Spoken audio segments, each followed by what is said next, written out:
Hallo, ha mis yn nas ag Fèis Lannraig Tuath agus abad go bhfuil cúisean trang. Ha tór chlásig yn y dol agus ha sin yn rástal ag yn déman hadol gaif sa chlas Spòrs.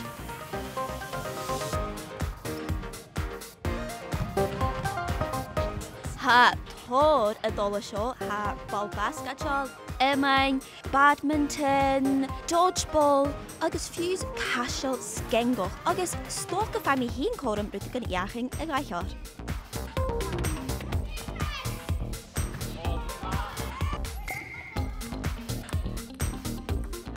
Cú haca me sio? Is me se Vivian.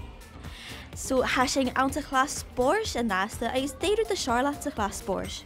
Luchwesach. Agus dé a rút de Charlotte ag níos edd fat. Drama. Agus cwrsion.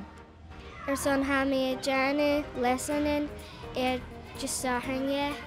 Agus ha mi jana shows aunen drama. Chwna cyfi gyfal castel skengoch acing fel yw cadw ar di dolar sy'n? Ha. Good,